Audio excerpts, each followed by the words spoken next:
Hey folks, if you like what I'm putting out here on Geekdom 101 and want to hear my thoughts on other aspects of geek culture like video games, TV shows, movies, pro wrestling, and more, check out my second channel, World of Geekdom. I will leave a link down below for you to check that out. I thank you and I hope you enjoy it. So I'm going to start my review by saying this. I like Dragon Ball Super Manga Chapter 70 more than 69 when it comes to the adventure of Granolah and his quest for revenge. And let me tell you something, it's hard for me to like something more than 69, but in this case, I do. Ha ha ha, get it? That's supposed to be a joke. Anyways, so Dragon Ball Super Manga Chapter 70 continues Granolah's quest for power, like Superman 4, and his quest to get vengeance on Frieza. Now, I criticized Chapter 69 because I did not like the fact that it was too contrived of writing for Granolah to just get the Dragon Balls on that day in the same chapter and just be able to get 2 balls. That's right, Granolah got 2 balls and summon the dragon and get the power to become the strongest in the universe. And I was worried that in this chapter they would just give it to him. Well, they did just give it to him, but there is a condition. So I'm very conflicted about this because although I do like the fact that there's a condition, I feel like having him die in 3 years, that to me is not a good enough condition, if I'm being honest, because 3 years should be more than enough time for Granolah to find Frieza and take him out and complete his mission if that's what he's going to do.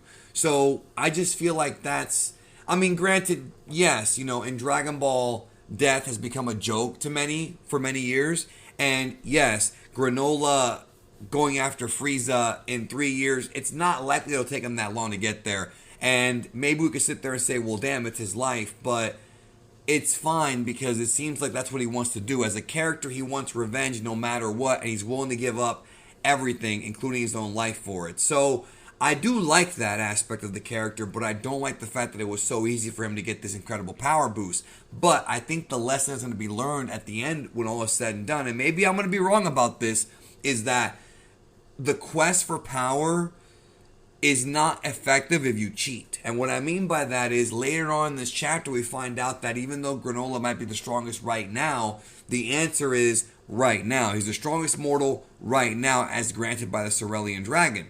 But that does not mean he cannot be surpassed. So even though he might be stronger than Goku and stronger than Vegeta, we're talking about Saiyans here. And all they do is surpass people, right? That's all they've ever done from the beginning. So it's easy to see that when Goku and Granolah do have their eventual confrontation, that Granolah might be stronger than him, but once Goku kind of learns to tap into the higher levels of UI, or gets a pretty good Zenkai, if he's still going to get those, then he might surpass Granolah, and Granolah's wish would be not as important.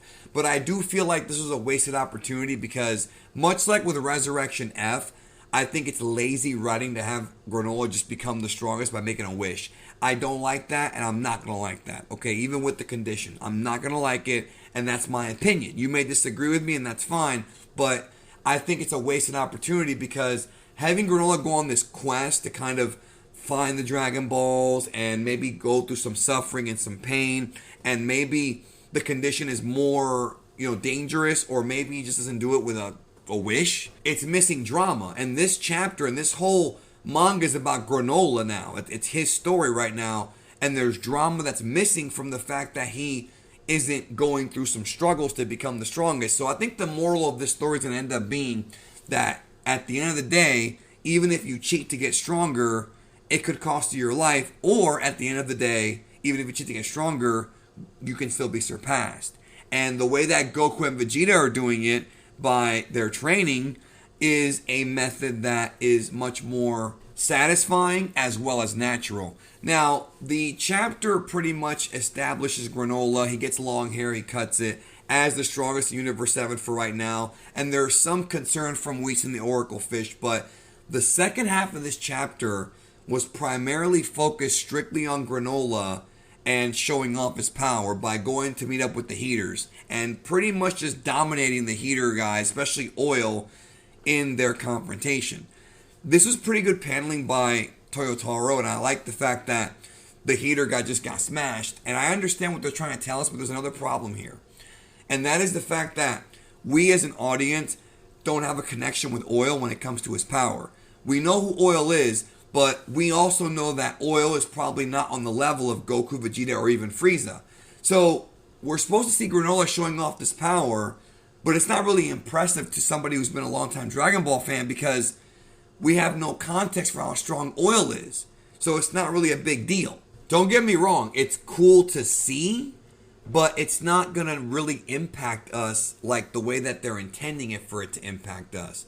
Yeah, Granolah's got power, but I feel like having Whis be more shocked at it, just that one panel of Whis being surprised at Granolah's power and how this could be a problem, just that right there does more for us as fans and the credibility of Granolah than it does for him beating up oil. Now again, maybe I'm speaking for just myself here, but I think a lot of you guys will see my point at least, right? One thing I also liked about this chapter is I liked that, first of all, there was very little Goku and Vegeta.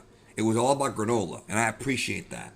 And secondly, I do like the fact that in this chapter, we showed more of the Heaters being scoundrels, because we find out at the end of the chapter that their plan ultimately is to not only take over Frieza's empire by having Granolah take out Frieza, but if Granolah becomes hard to control, or not hard to control, that's the wrong word, but if he becomes a problem, they're going to instigate a fight between Granolah and Goku and Vegeta. Now, there's a couple things wrong with their logic. Number one, they talk about Goku and Vegeta fighting Granolah 2-on-1, and that might be enough to beat him, but what they don't understand is that Goku and Vegeta never fight 2-on-1 unless they absolutely have to. They usually take turns, right? We always see that, and then they end up fighting 2-on-1 when things become too difficult. But in this situation, Granolah is not a murderous, evil villain. He just wants revenge on Frieza, and maybe even on Goku as well.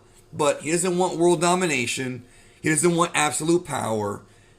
He's going to die in 3 years. He just wants revenge. And I like that about Granolah, but it's not the same kind of character. So there's no real stake here as far as the universe is imbalanced. It's just a small story about Granolah's revenge, which I do like. I actually like that aspect of it. It's different than Moro or, Goku Black or any of these guys, right? Now, the idea that the Heaters have, though, of using this to their advantage, I like it, and I want to see what their role is going to be going forward in this story and what they will possibly do when it comes to Granolah and the Saiyans. A lot of this chapter was spent with them in utter disbelief that Granolah got so strong. But once Granolah revealed to them that he did indeed do it with the Dragon Balls, that makes me wonder, does that mean they're going to be using those Dragon Balls in the future? How often does a serial dragon actually come out? How often does he actually grant wishes? That's the question. And if he can grant wishes to make you the strongest with conditions, what else could he grant? What other conditions does he offer? Is he the only dragon to ever offer conditions? Like, there's so many questions I have about that dragon. And while I appreciate the lore that Toyotaro is giving us, or Toriyama in this case, I feel like at the same time I worry we're not going to get answers on that. And that's what I'm concerned about. Now, with that being said, we have confirmation that Toriyama is writing this story. And it really does seem like Resurrection F. In Resurrection F, we saw Frieza come back to life, and then he trained off screen for 4 months. We didn't even get the training. He trained off screen for 4 months and got so strong he was able to one-shot Gohan and do all kinds of damage and compete with Goku Saiyan Beyond God, after getting Super Saiyan God. Frieza was a monster in Resurrection F. And to me, that film was written very lazily. It was very lazy. And I'm worried that this arc is similar. Granolah's already got the power. And now what? Now it's just, let's find Frieza and see what happens. Well, I'm going to give it a chance because I always do. I'm not saying it's going to suck. But I don't want this to be a repeat of Resurrection F because to me, that was one of the weaker stories Toriyama told us in the modern era. Probably the weakest one because the Goku Black arc and the Tournament of Power were probably better, and so was Broly was really good. But that one was kind of visually nice, but not really a great story, and I don't want this to be the same. So what do you think about Chapter 70? I think it was okay, a step up from last chapter, but there's still a long way to go before I'm really sold. I'm cautious about where the story's going in the future. I'm not trashing on it, I'm not hating on it, but I don't want this to be another one of those Toriyama stories that doesn't go anywhere, or it just skips around what we're supposed to see, But Toyotaro did say it was a genius story, so we'll see. But can we really trust them at this point? People always say that. I mean, they said Resurrection F was brilliant, and it really wasn't. So, anyways, what do you think? Decent chapter, not the best. We'll see what happens in the future. And as always, I thank you for watching. This is my 6th year on YouTube covering Dragon Ball. And there's many more to come, and I really hope you appreciate it, and I appreciate you. Take care of yourself and each other.